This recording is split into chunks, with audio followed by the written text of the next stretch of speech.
Morning, sir.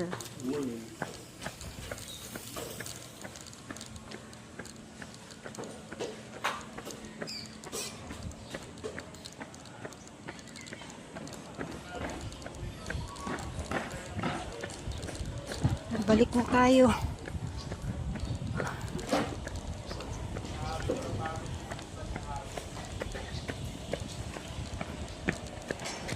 Babalik na.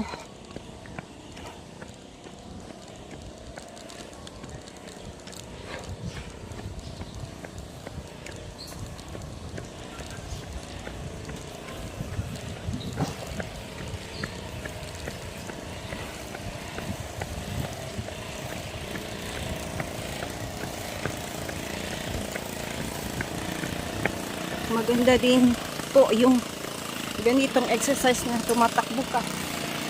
Hindi mo naman po natin kailangan na mabilis tumakbo.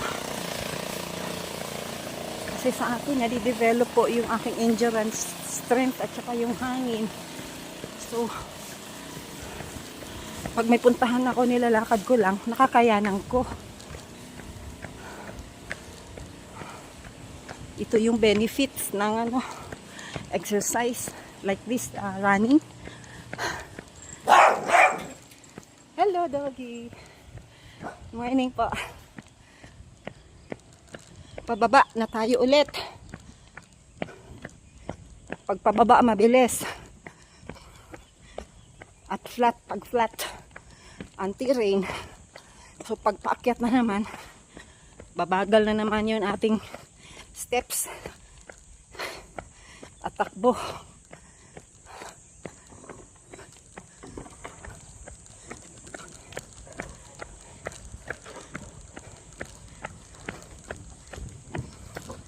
Pawis na. Kahapon di man lang ako pinawisan dahil makulimlim.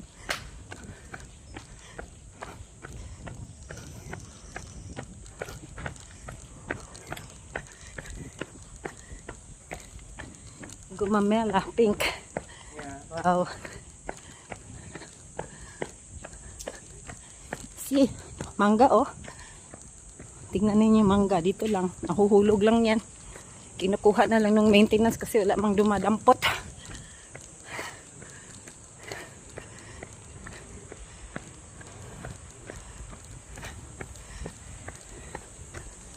Yan, ito pababa.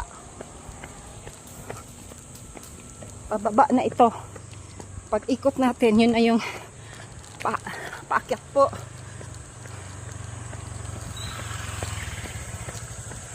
Speed limit is 20 km, 20 kilometers per hour.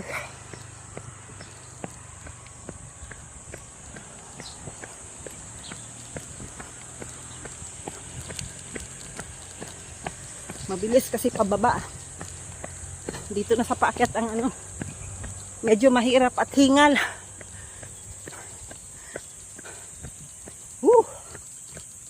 Ito po. Start na tayo dito.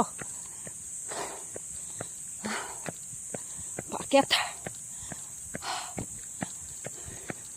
So ganito ka-steep yun po. O, tingnan ninyo yung mga bubong ng bahay na nakikita. So mataas siya.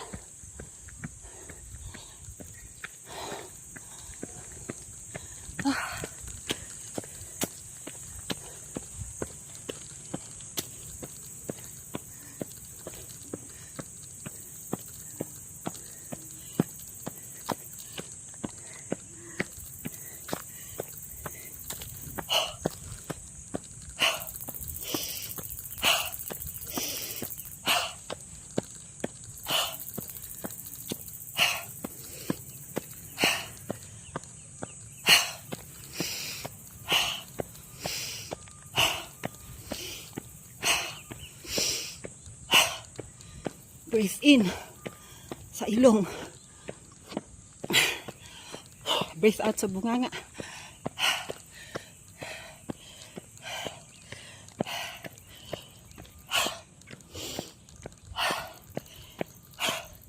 May nabasa po ako. Pag maghinga ka sa bunganga mo, hindi daw yung filtered. Parang yung hangin na pinapasok mo sa lungs mo hindi filtered, so madumi. Unlike pag sa ilong,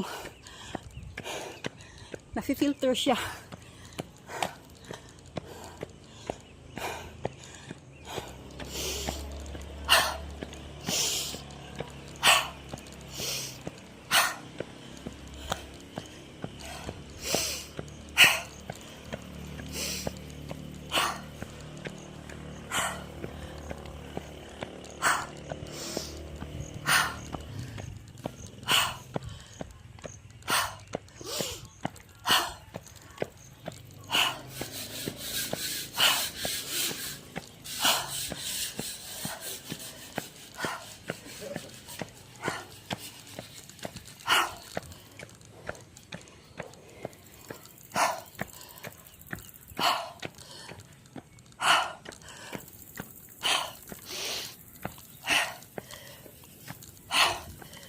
Pababa na po.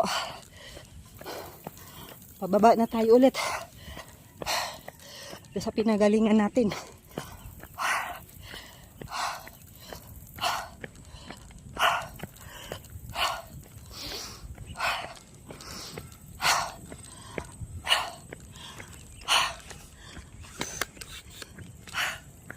Pag napansin po ninyo,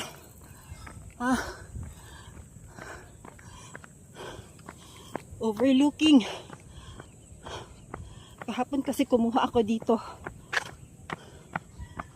Hindi maganda ang outcome.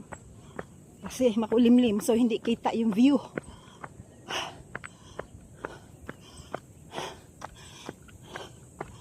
Yun po ay Manila Bay na. Ito po yung sa Teresa, Rizal.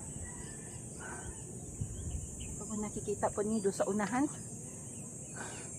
Ito street na to, yung sa taas ng bundok merong windmills. Yun po ay sa Pililla, Rizal na. Ito sa baba, yung maraming mga bahay is Teresa, Rizal.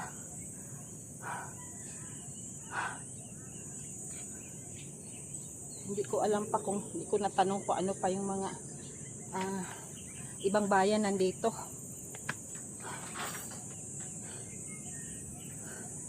So, ito dito boundary na po ng itong Dalig, Barangay Dalig, boundary na ng Antipolo and Angono. Grabe na pawis ko po kasi mainit ngayon. Salamat. Kahapon di man lang ako pinawisan.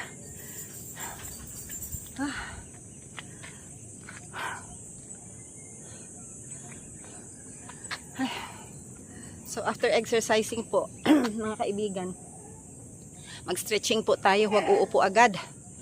So stretching muna. After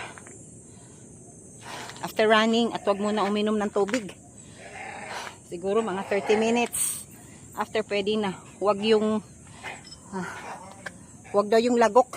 Sip-sip lang, konti-konti lang kasi syempre galing tayo sa takbo. Bukas pa yung ating lungs.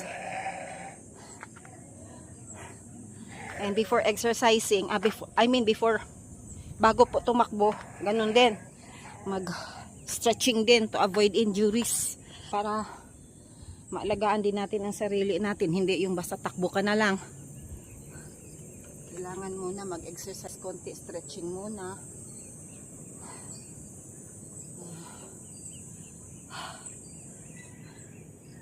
Hindi makailangan kung mabilis yung takbo mo. Ako tinitest ko yung endurance ko at speed pag nasa downhill at saka sa flat terrain. So yung paangat, medyo dinidevelop ko pa yung aking speed. Ayan po mainit na. Mainit. Mamaya mangunguha na naman po ako ng aratilis. Maya dami na namang hinog. Kailang mataas po. Minsan hinahatak ko yung sanga para maabot ko, kaya tumutungtong ako sa stool o kaya silya kasi hindi naman to pwede akyatin.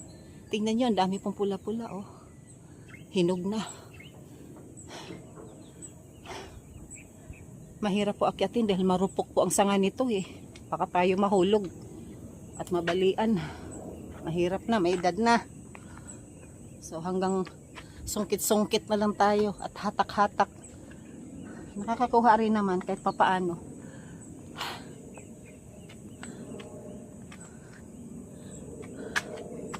Yun, may airplane. Ay, naku, may trahedy na naman nangyari sa Asia, sa India. Nakakalungkot po. Pati yung mga tao sa baba nadamay kasi yung binagsakan is residential area. Ano daw yun, doctor's hostel. So iniisip ko baka maraming doktor doon at nag-aaral ng medicine doon ba nakatira. Oh Lord, ganyan po ang mundo natin. Kaya tayo mag-iingat. Ang sabi nga ni Ellen G. White, nobody is safe for even for a minute without prayer. Yun lang po talaga ang ating kapitan, masandalan ng Panginoon. Prayer talaga ako every now and then. Paglabas ko sa bahay, I pray. If I transfer vehicles, I also pray hanggang makarating po ako sa aking destination. Pag-uwi, ganun din. Pagdating sa bahay, ng safe, pasalamat sa Diyos. Magandang araw po.